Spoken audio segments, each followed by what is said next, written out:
On behalf of the members of the Buddhist Embassy, I extend a warm welcome to you all, distinguished religious leaders, ladies, gentlemen, and children. Buddhist Embassy presents a series of meditation and Dhamma discussions dealing with stress and anxiety during the global pandemic COVID-19. With Bhante Kovida, who is a traveling Buddhist monk who is currently visiting Ottawa, the capital city of Canada. Bhante Kovida, who was born in Jamaica, studied in Canada before embarking on an overland journey to India and Nepal in 1974 and 75, where he began his study in Indian history and culture. We appreciate you are taking time out from your busy schedules to join us today. On behalf of the members of the Buddhist Embassy, I thank Bhante Kovida and to you all. Now, Bhante Kovida will present today's discussion. Questions and answer session will be soon after the Dhamma talk. Thank you. Bhante. Okay. Greetings, everyone. Good evening or good morning, wherever you are. Yeah. Good evening. So, as before, we'll just start with a few minutes of mindful breathing. Just bring the mind to the present moment.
Breathing in, I know I'm breathing in.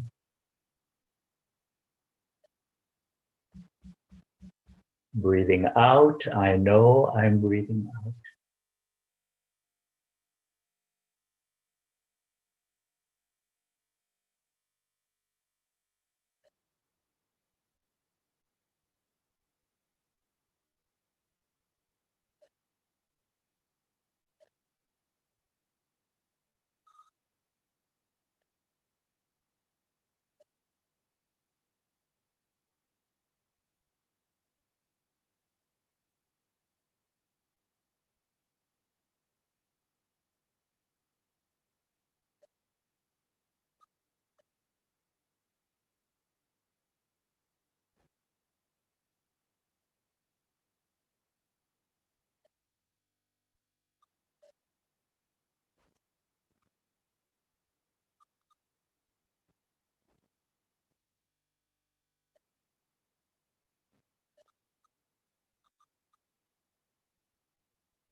Now we can do the loving kindness meditation, Metta Bhavana.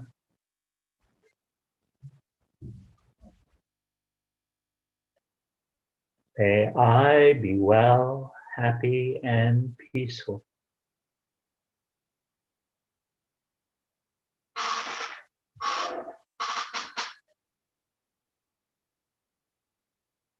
May I be free from fear, conflict, and delusion.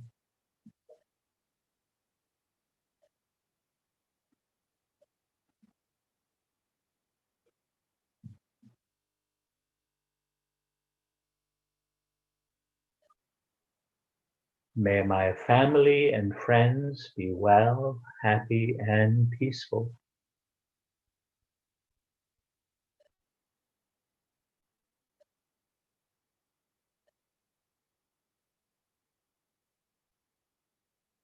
May they be free from fear, conflict, and delusion.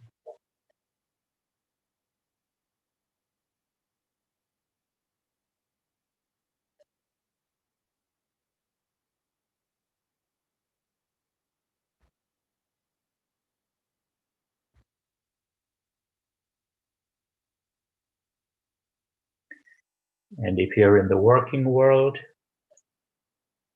may my co-workers be well, happy, and peaceful.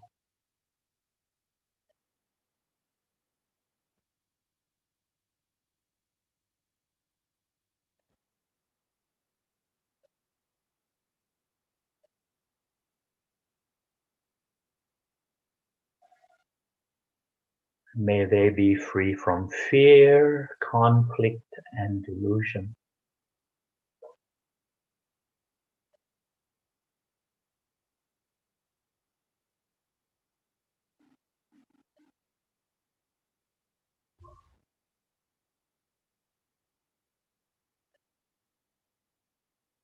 May all beings be well, happy, and peaceful.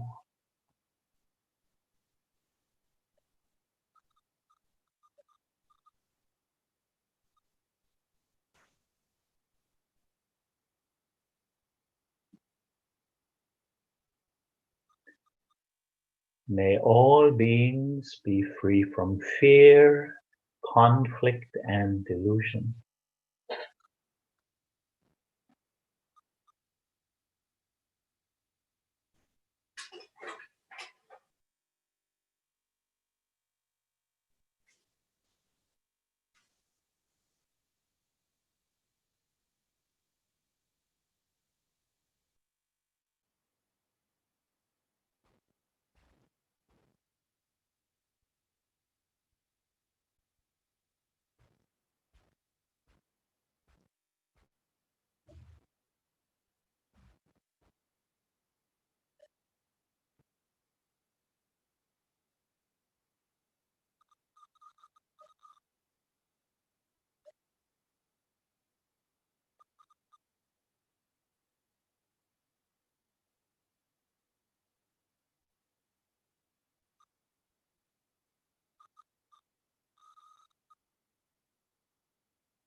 You can rub your palms together.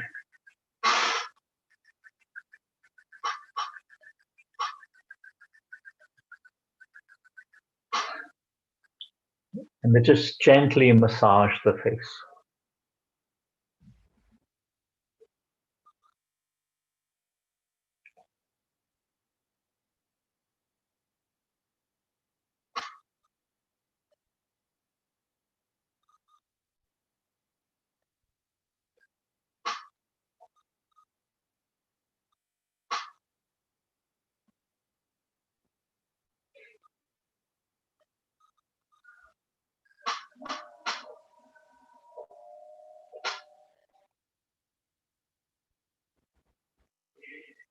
We mentioned before regarding mindfulness is that sometimes our imagination gets very crazy sometimes. And we tend to imagine the worst case scenarios. You know, this might happen, that might happen, and so on. So one technique that I find very useful is when the mind is caught up in all these imaginative things, is just to make a mental note, just say thinking, thinking, thinking. Or you can just add, it's only thinking, thinking, thinking, only thinking, thinking, thinking.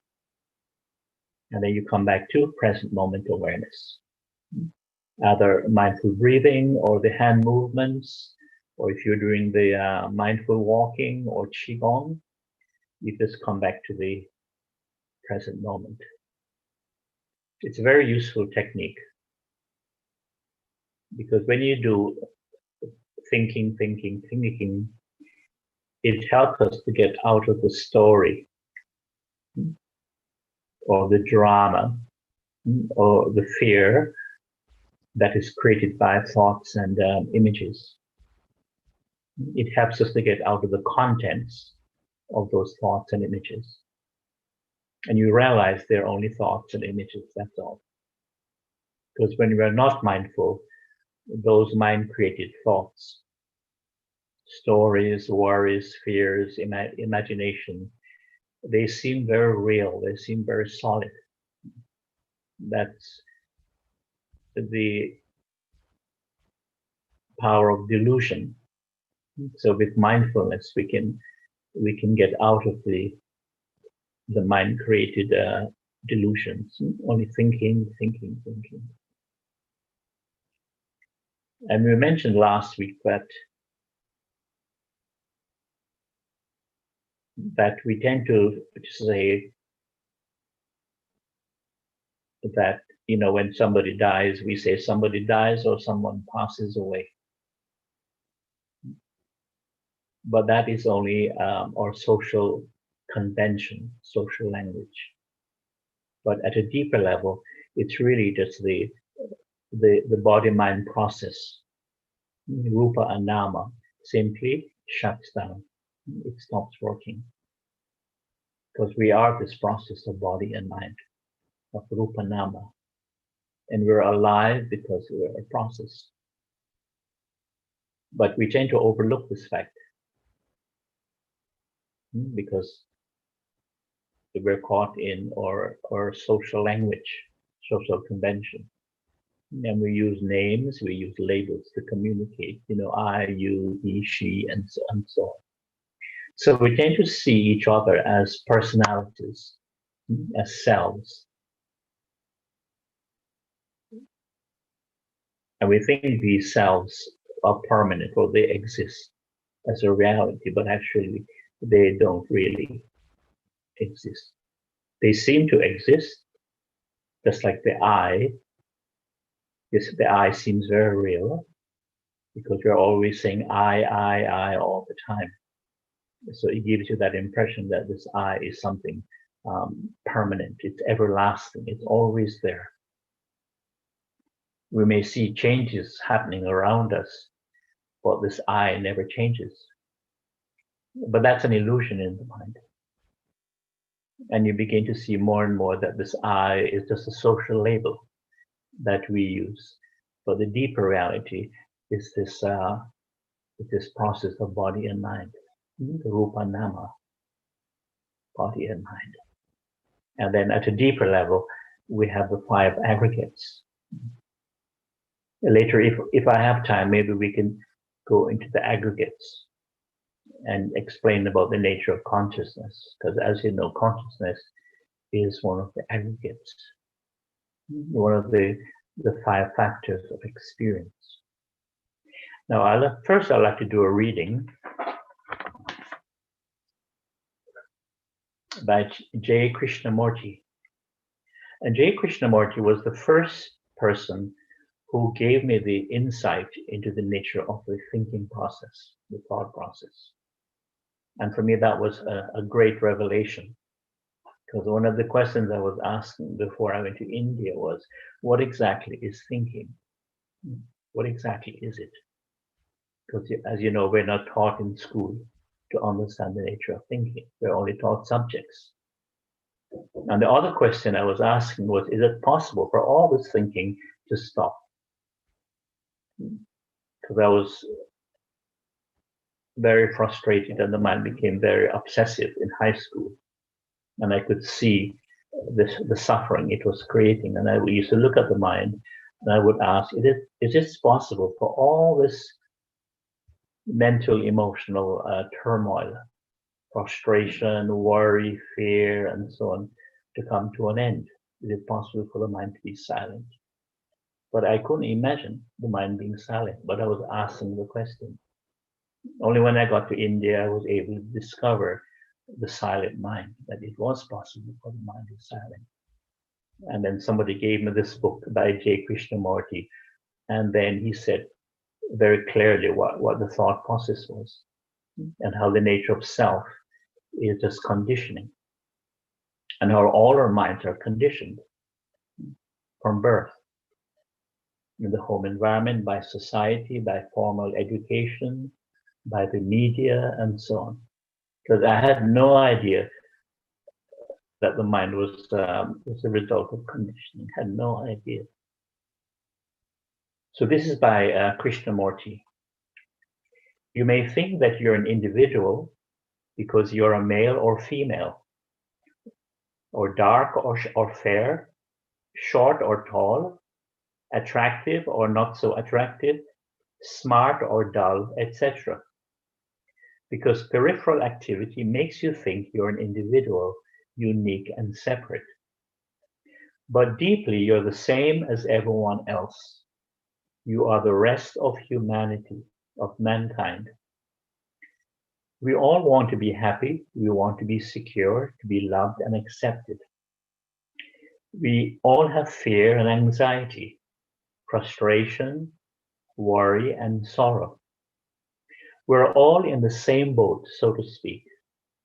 We're all living creatures on the same planet, whirling endlessly around the sun. When you realize this fact, this truth very deeply in your heart, not intellectually or superficially, you will never hurt another, because you're actually hurting yourself. Then out of that understanding comes great love and compassion. We share, all humanity shares the sunlight and the rain. That sunlight and rain are not yours or mine. It is a life-giving energy which we all share.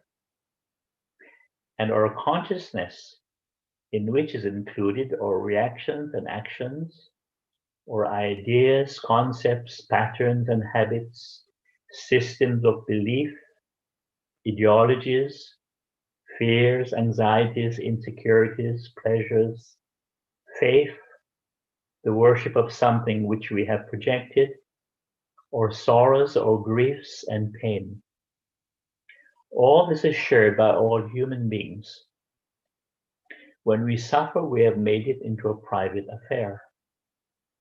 We shut out all the suffering of mankind, like pleasure.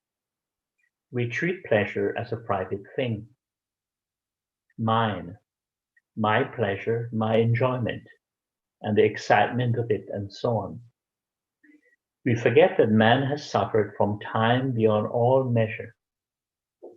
And that suffering is the ground on which we all stand. It is shared by all humans. Just like everyone in the world is now affected by this global pandemic. We shut out all the suffering.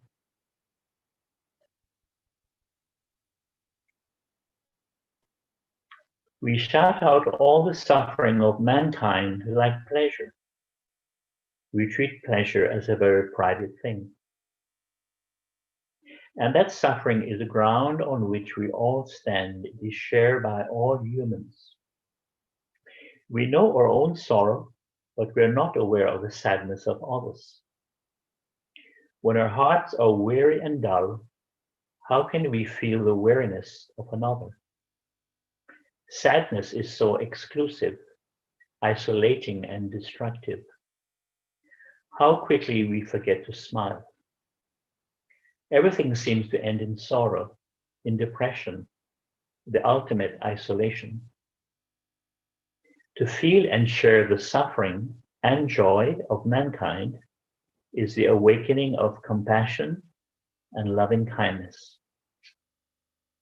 With love, there is the ending of time and sorrow. When the me is not, then love is. This is virtue and freedom.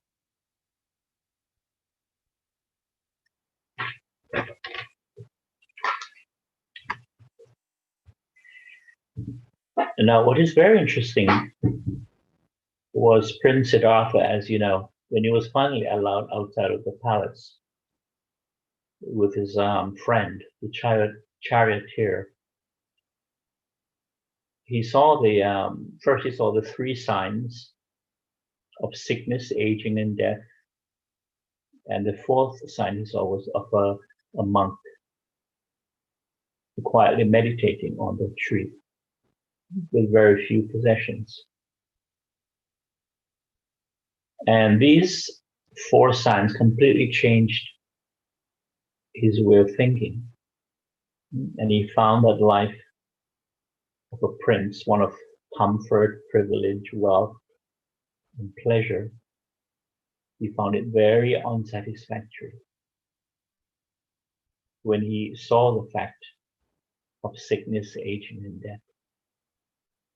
And his friend reminded him that even his beautiful wife is also subject to sickness, aging, and death.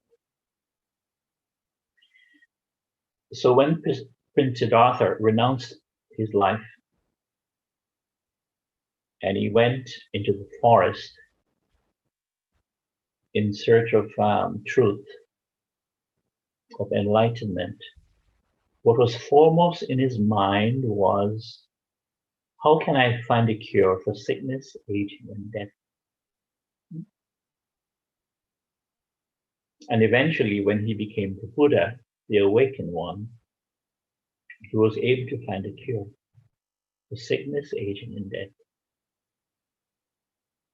Now, initially, you may think, how is this possible? Because, you know, his physical body had to experience sickness, aging, and death. So the cure he found was not a physical cure, you know, some medicine that was concocted by, you know, the herbs, the plants, the natural herbs that grew in the forest. But the cure was really a mental psychological cure based on his profound insight into the nature of non-self. Because he realized that the body was not self. It did not belong to a self. It was not me or mine. He saw that the body actually was a product of nature, and it really belonged to the changing conditions of nature.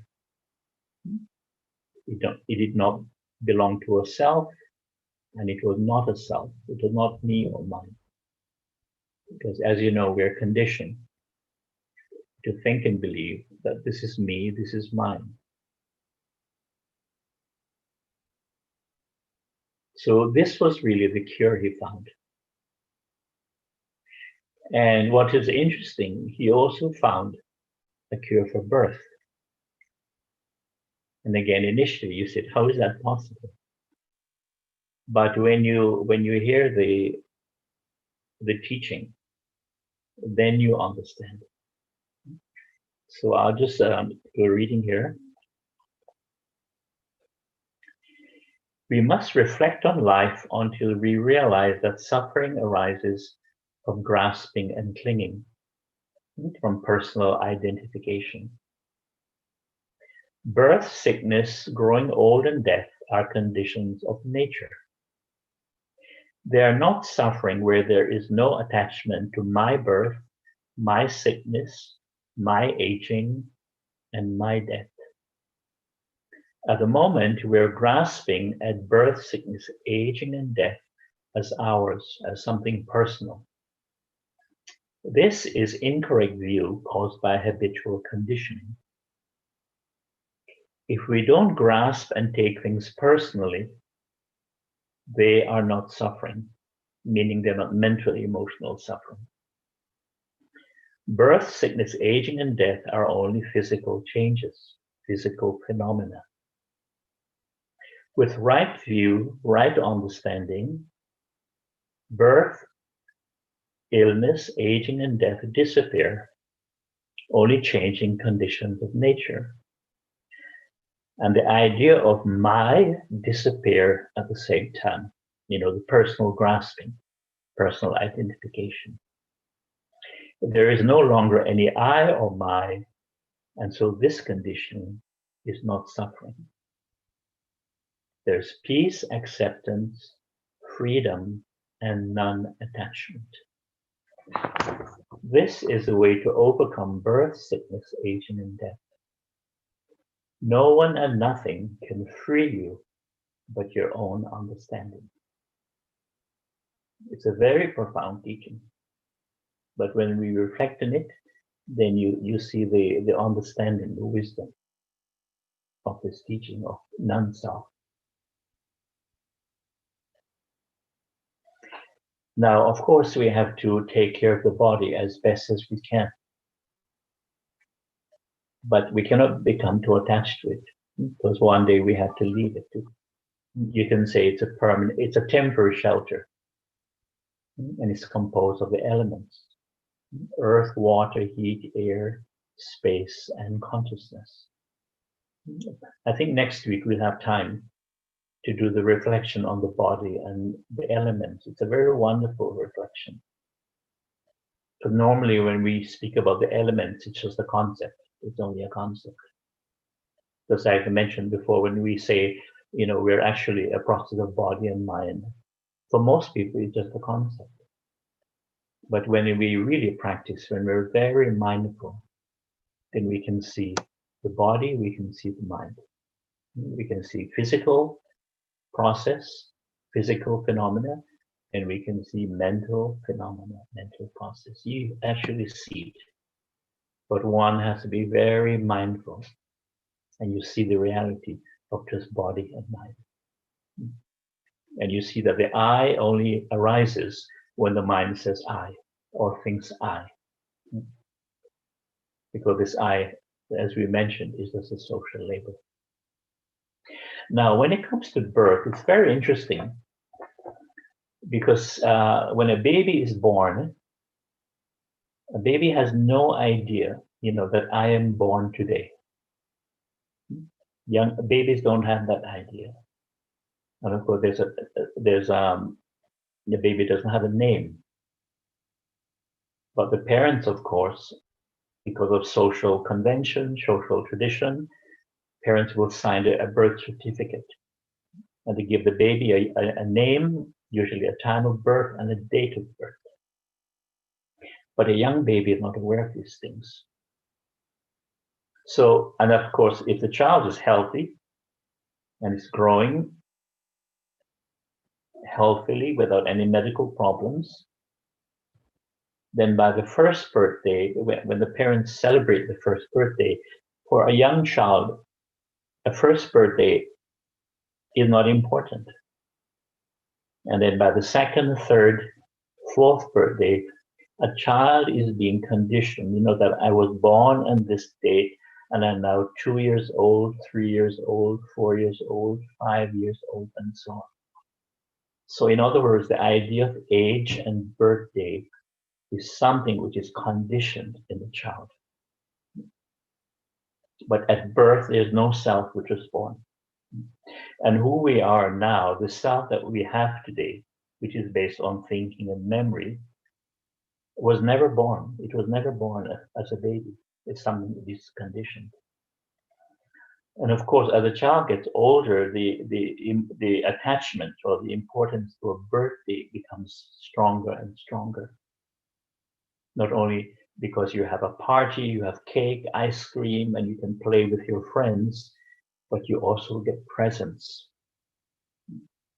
So the idea that you get present is a form of craving and expectation that a child develops, just like Christmas.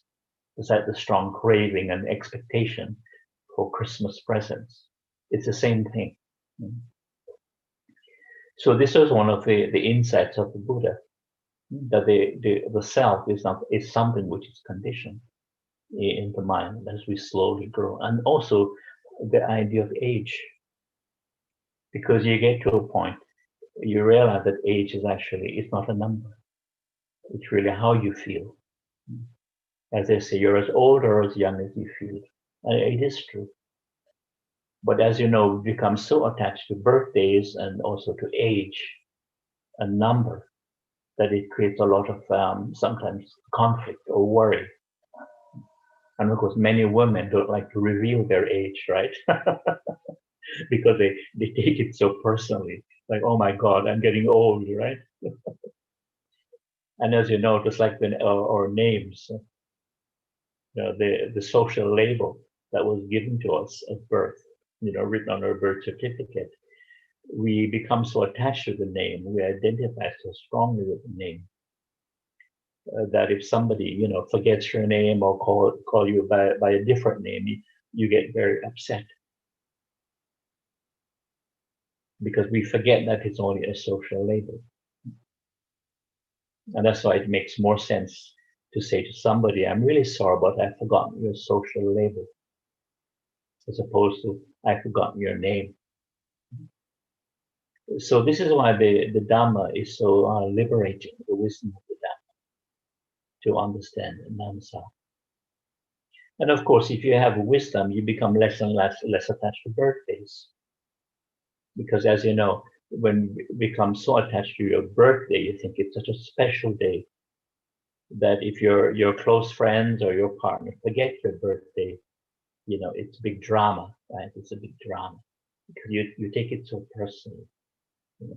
How dare you forget my birthday? It's something so special. So you have all these expectations, this craving that something should happen, something special should happen. And of course, everyone should remember your birthday. But really, it's all an illusion. It's all an illusion. And this is one of the reasons why I don't celebrate birthdays. Because I understand the illusion of it, that it's just a condition. And the same with age also.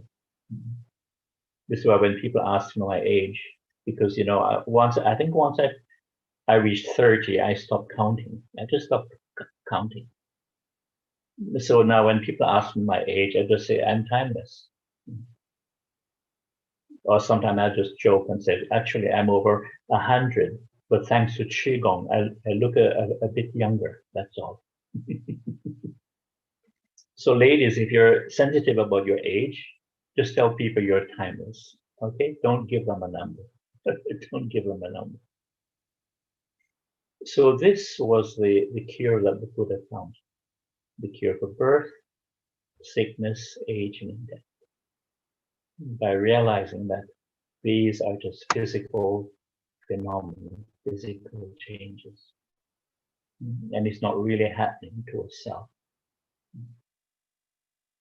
So there's no longer the grasping, the identification, my birth, my sickness, my aging, and my death.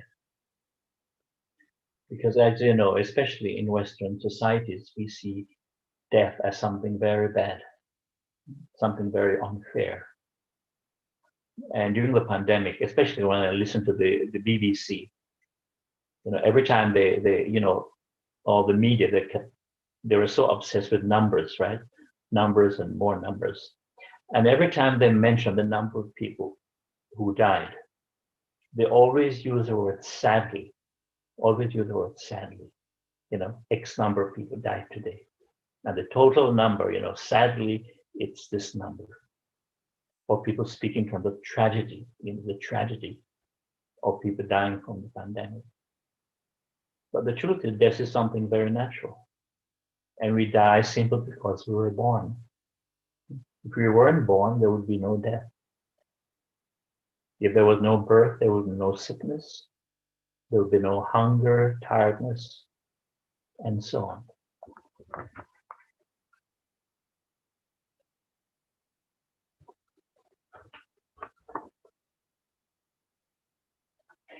If the body really belonged to us, it would obey our commands. If we say, don't get old, or don't get hungry or tired, or I forbid you to get sick, does it obey us? No, it takes no notice. We only rent this physical body, not own it. If we think it does belong to us, we will suffer and we have to leave it. But in reality, there's no such thing as a permanent, fixed, separate self. Nothing changing or solid that we can hold on to. Our birth and death are just one thing. You can't have one without the other. It's a little interesting to see how at the death people are so tearful and sad, and at the birth how happy and delighted. This is actually a delusion. I think if you really want to cry, then it would be better to do so when somebody is born at the root of suffering. For if there were no birth, there would be no death, and no sickness, no aging, and so on. When we don't understand birth and death, life can be very confusing and full of conflicts, worries, fears, and suffering. If you've trained the mind properly, you won't get frightened when you fall sick or upset when someone dies. When you go into hospital for treatment, determine in your mind that you will get better. That's fine. And that if you die, that's fine also. If the doctor told me that I had a terminal disease, I would remind the doctor, watch out, Mr. Doctor, because death is coming to get you too. It's just a matter of who goes first and who goes later. Doctors are not going to cure or prevent death. They can only postpone death. Because as you know, doctors have to die too. Only the Buddha, in his profound wisdom, was able to find a cure for sickness, aging, and death.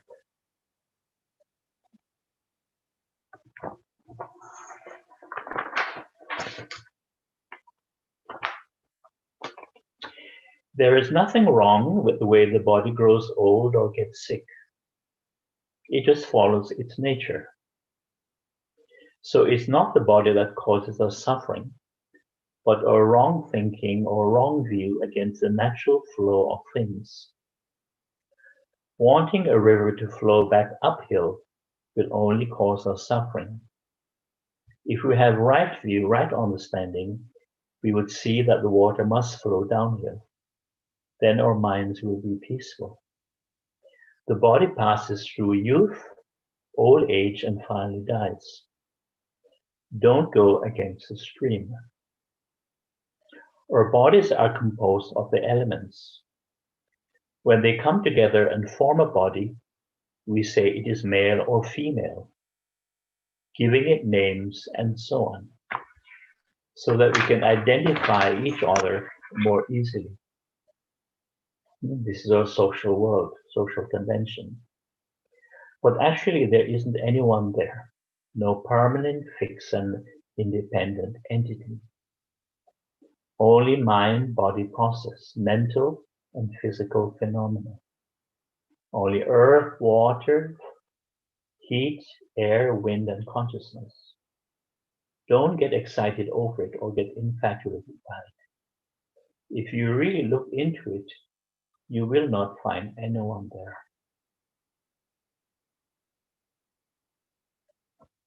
So this is one of the reflections, the Dhamma reflections, based on the understanding of non-self and emptiness. Now, when we initially hear the word emptiness, it sounds a bit abstract or vague, because we tend to think of emptiness in terms of nothingness or a vacuum. But actually, emptiness means empty of something. For example, you can say a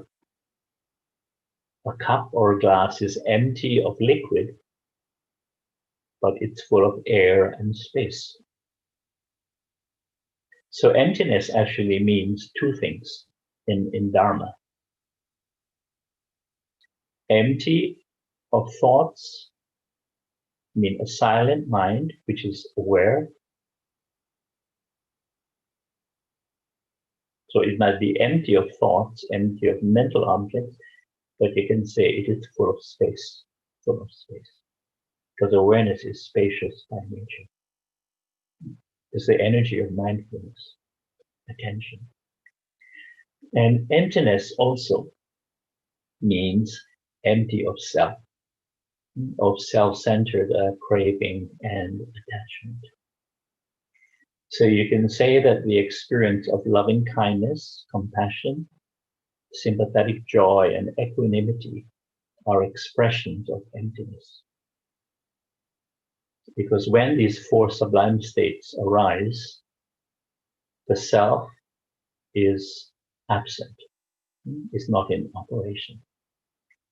And that is the great virtue and freedom of the four sublime states. One is not thinking about oneself. Loving kindness, compassion, sympathetic joy, and equanimity. So at this time, I would like to invite any questions you may wish to have.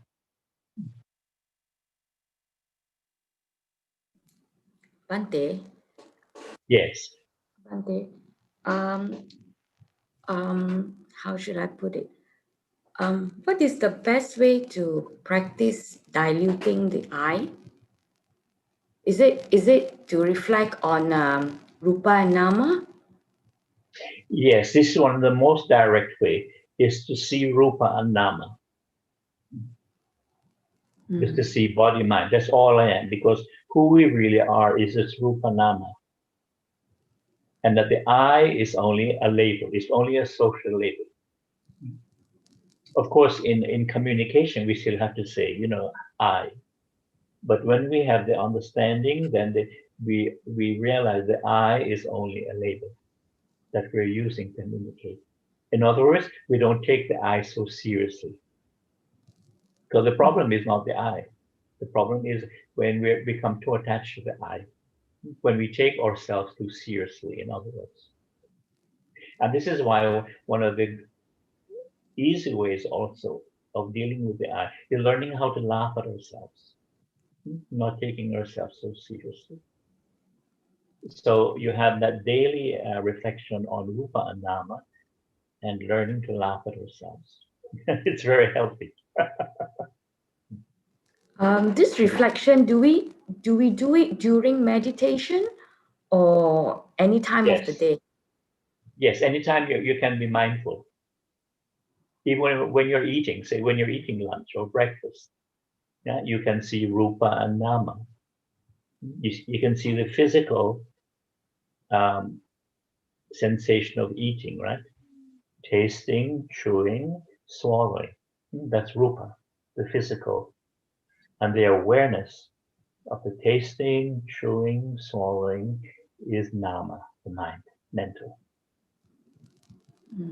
So even when you're washing the dishes or cooking, you can see Rupa and Nama. You see, the physical sensation of washing, including the sensation of the water, on your hands, and holding the dishes or utensils and so on. And the awareness of the washing experience is the mind. So you see Rupa and Nama. So in other words, whenever you're being mindful, if you're doing anything mindful, cooking, cleaning, breathing, whatever, walking, you can see Rupa and Nama, only Rupa and Nama. It's a very direct teaching. And again, if you ask me who is speaking at the moment, on the social level, I can say, Bhante Kovida is speaking. But really, it's just Rupa Nama speaking. The process of body and mind who's speaking. And we're all Rupa Namas. Very interesting. We're all Rupa Namas. Even the Prime Minister, the President of the United States, the Queen of England are just Rupa and Nama. Only, physical and mental phenomena. Even a dog, Rupa Nama. A cat, same thing, Rupa Nama, body and mind. Even a rat, a bat, an ant, even an ant is Rupa Nama, physical and mental phenomena. So Bhante, Michael here, the questions. Yes. So when you say we know it's the Rupa and Nama when we are doing things or doing our daily tasks, are we just knowing that it's Rupa and Nama, or are we analyzing it? Because I used to hear Bhante say that when you hear, it's hearing. When you touch on something, it's touching, and sensations, it's sensations. But are we should we analyze it or just knowing it? No, just know it.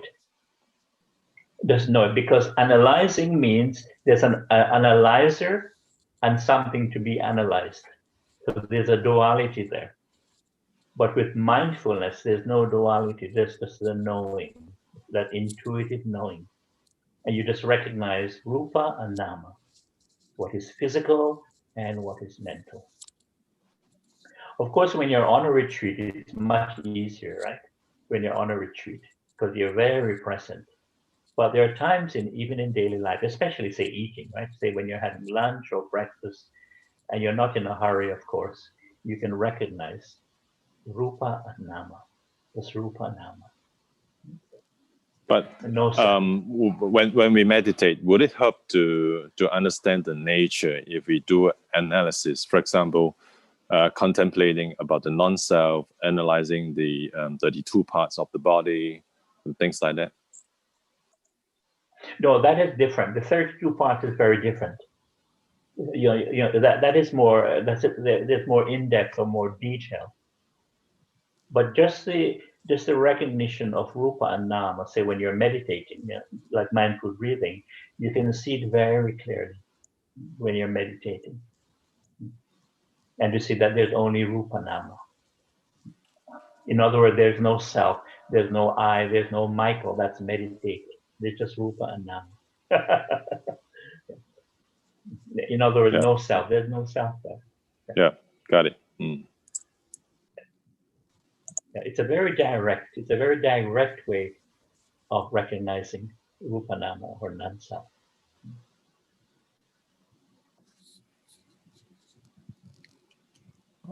Bhante, there is a question from Kun about the life slowly resume post-pandemic. What is the best way of practicing Buddhism in daily life? The same as before the pandemic, the mindfulness. Because the practice of mindfulness never stops. It's a lifelong commitment.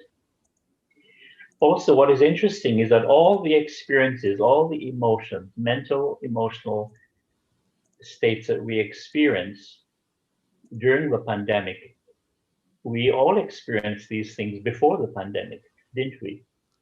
Stress, anxiety, worry, fear, the unknown, the future being unknown. All these things are from our past.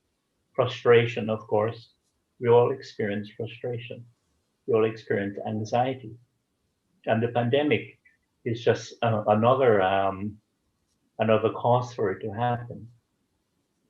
But all the things that we've been experiencing during the pandemic, all these things are coming from our past. Is a part of our, is a part of the Rupa Nama, the body-mind process, the human nature that we are. So it's interesting to realize that all these things that we're experiencing now, we've experienced them before. But it just that the pandemic has given us the opportunity to see it more closely on a daily basis, because our normal schedule has been so drastically changed, with the lockdown, restrictions, etc., etc. But actually, this is one of the good things, good opportunity that the pandemic has done. It has really given us the opportunity to really slow down because we have no choice, but to really focus on practice, reflection, going a bit deeper, and to find out who we really are and coming to terms with our basic aloneness, as we mentioned, because we are alone and we have to learn how to be at peace with ourselves, just learn to be at peace with ourselves. But normally when we're just busy and we take life for granted, we take existence for granted, we don't have really the opportunity to really reflect and to go much deeper unless you're on a retreat, unless you're on a retreat. So you can say that the pandemic has given us a good opportunity to be on a retreat, be on a retreat. Thank you, Bhante. There is another question. If you may answer. Last moment in life, the 5 elements started to separate how we overcome the fear, pain, and sorrow, Bhante, which is very much related to the question that you asked. Yes. As we mentioned before, when we're talking about the different types of fears we have, one of the reasons why we fear death is because it's a great unknown. We don't know what happens after death. And this is why we've been asking this age-old question, what happens to me when I die? Where do I go after death? And that's why we've created so many different beliefs in an afterlife. We mentioned this. Another reason for the fear of death is because of our attachments. As we go through life, we just accumulate more and more attachments, whether it's regarding people, friends, material things, material wealth. Also, we accumulate more knowledge, more memory, and of course, we have more plans also. And all the things that we like to do, you can say hobbies, we become very attached to them. And you can see how internet and YouTube is a very big attachment that we have. And so death means, physical death means the ending of all our attachments. And naturally, it's very scary because we don't want to let go of all the things that we're attached to. Now, if there are certain people that we don't like, we don't care if they're impermanent, right? We don't care about that. But people or things that we really like, we want them to be permanent because we think that this I is permanent or is going to live as long as possible. And we tend to push death, the fact of physical death, which is 100% certain, because we have this physical body, we're born with this, we tend to push it as further and further away into the future. So we see that as something in the future, and it is scary. So this is why all the Dharma teachers throughout history have always said the same thing, that we have to learn how to die while we're alive. And that means you bring death from the future, the scary fact of existence. We bring it closer and closer to us in daily life. So we learn how to die while we're alive. And that means, of course, to die mentally, psychologically learning how to let go. Keep letting go on a daily basis. And it takes mindfulness, because what is causing the strong clinging, the strong attachment in the human condition is thinking, isn't it? Thinking and memory. Thinking and memory. Because of thinking and memory, we cling to things. Whether it's information, knowledge, unpleasant, negative experiences, we cling to them. And as you know, just by remembering something that happened to you many years ago, something that was unpleasant, you can still get very angry or upset about it, something that happened a long time ago. But that very memory will still create some upset or anger in you. And what is also interesting is that it's possible that the person with whom you had this conflict, or who had cheated you or hurted you or let you down somehow, maybe that person is no longer alive. But we don't know that. But the very memory of it, that unpleasant memory, will still bring back upset or anger. And we don't realize that those unpleasant memories are just thoughts and images that are happening in the present moment.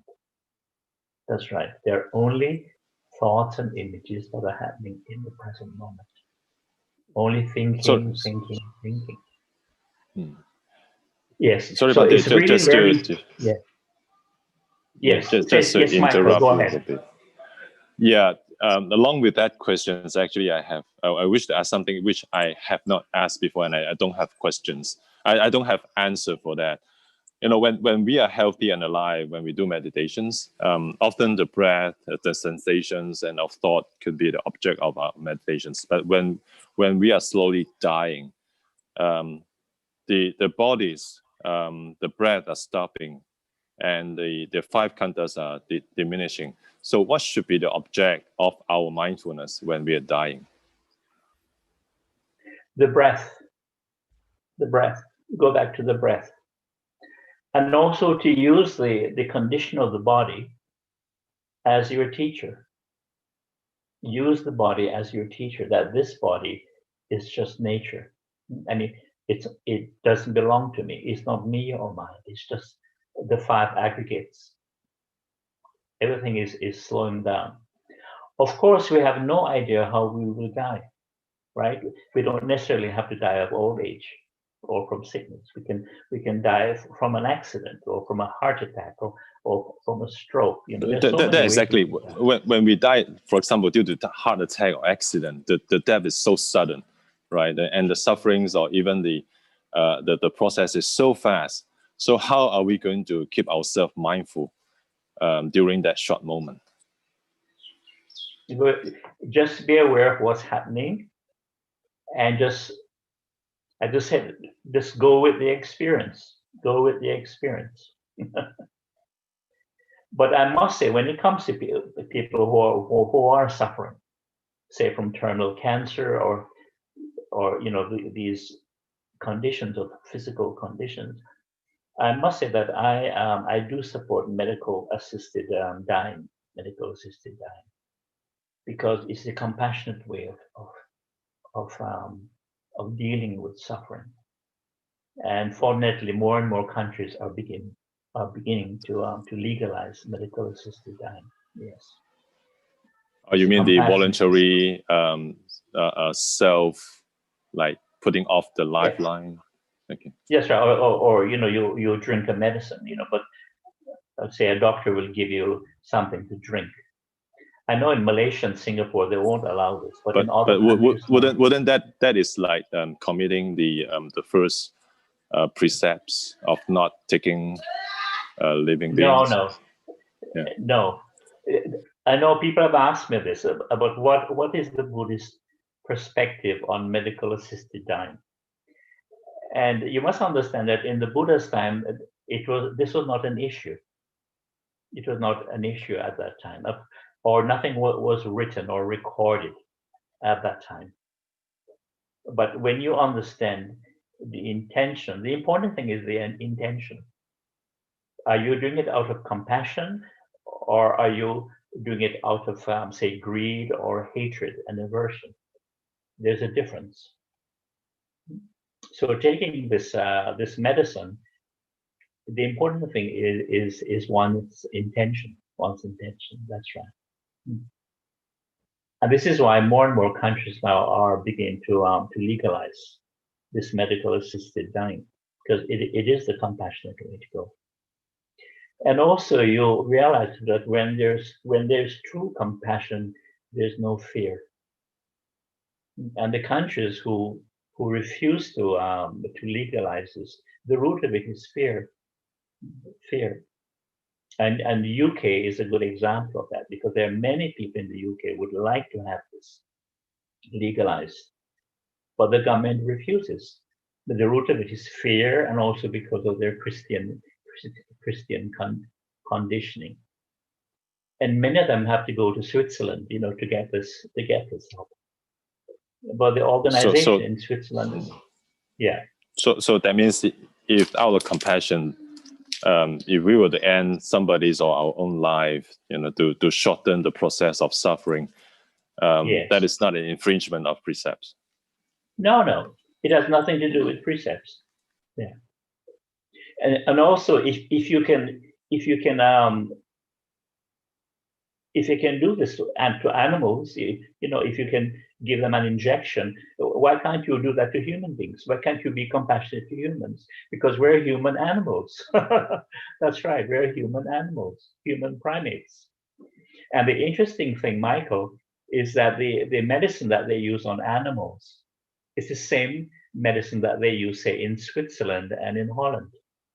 Yeah, it's a barbiturate, and it's a very peaceful way of dying. But that is also another school of thought. They say that the suffering, even during the process of dying, is actually part of the karma that one have to go through.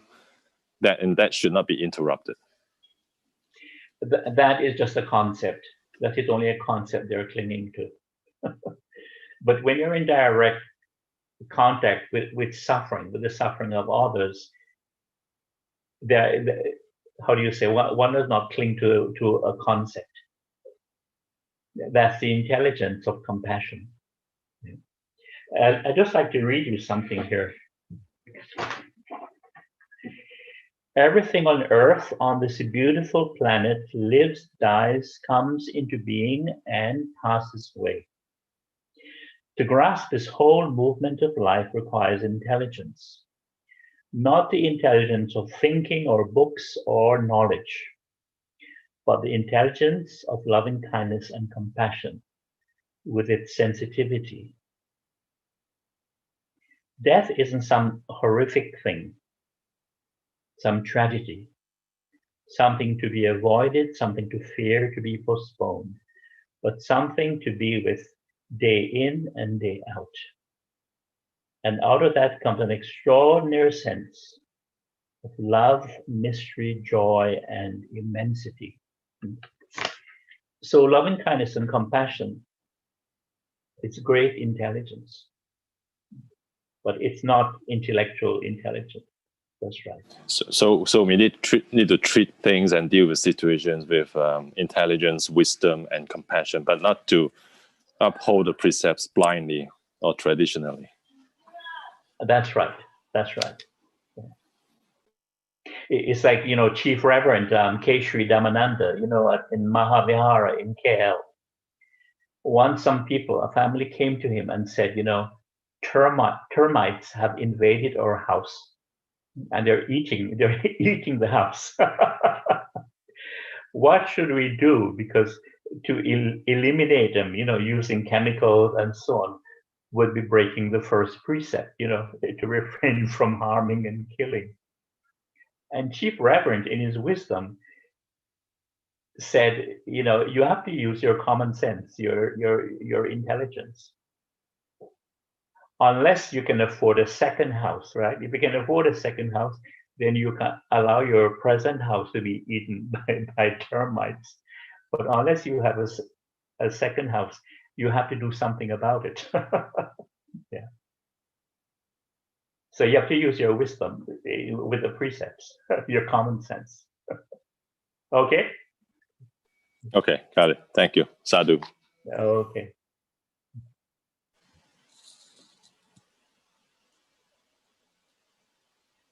Okay, do we have time for one more question, visitor? Yes, please. If anyone has a question or if Bhante wants to explain, can go. I think there is one more question. With the meditations such can cause illusion, how to control our mind. I think Bhante explained the question well. If you want to add anything to the same question, with the meditation, such cause illusion, how to control our mind. Medicine, with the medicine, yeah, with the medicine. Yeah, such, if your mindfulness is not strong enough, when you do mindful breathing, you can do either mindful walking or you can do the dynamic meditation. You know, the hand movements. So the hand movements are really good. It really brings your mind to the present moment, and your awareness becomes much clearer, much more firm. And when you're doing the movements and the touching, and you can also see Rupa Nama very clearly when you do the hand movements, just the body and mind moving. You're able to see thoughts more objectively. And you're able to let them go. You know, only thinking, and let them go. And you begin to see that they're only impermanent mental objects. Because initially we think that who we are our thoughts, and who we are our emotions. And that's why we become deluded, we become neurotic. And we take this I, every time the mind says I, we think this I is who we are. But when we begin to practice, we begin to investigate, we begin to awaken, we begin to see that we're not our thoughts, we're not our emotions. Who we are is the awareness, the knowing that can see thoughts coming and going. You can see emotions arising and passing away. But of course, we don't identify with the emotions. We don't say, you know, I'm angry, I'm upset, I'm lonely, I'm bored, I'm frustrated. You just say, there is boredom, there is upset, there is anger, there is fear. And you remind yourself, it is impermanent. This too shall pass. It's just a temporary mental state, a changing condition of the mind. And again, you see that all these feelings, emotions, and moods are just a part of the process of who we are, the process of body and mind, including thoughts. So in daily life, of course, we need to use thinking. That's obvious for practical reasons. So we use thinking logically, rationally when we need to think. And when we don't need to think, we simply come back to present moment awareness and knowing. In other words, you can put thinking down. We don't have to be thinking all the time.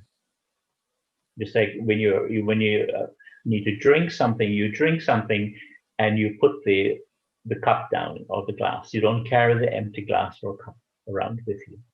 You just put it down. So that's order. That's intelligence. So when we need to think, we think logically, rationally. When we don't need to think, we put thinking down. Okay. And that takes order. That takes practice and order. And we come back to present moment awareness and knowing. This is the Buddha nature, you can call it, or the wisdom mind. As I mentioned before, we begin to rest more in this awareness. We begin to trust this awareness and knowing much more than thinking. Because thinking is very limited. It's very limited. And as you know, it creates most of our illusions. It creates most of the dukkha we have, including the imagination, right? The power of the imagination. Okay, thank you, Bhante. Sadhu, sadhu, sadhu. So you may close the session for today. Yeah. Okay, so may you all be well, happy, and peaceful. Yes, sir. And if you have any extra questions, please send an email. Okay. So Sukhihontu. Thank you, be Bhante. well, be happy. Sukhihontu. Sadhu, sadhu.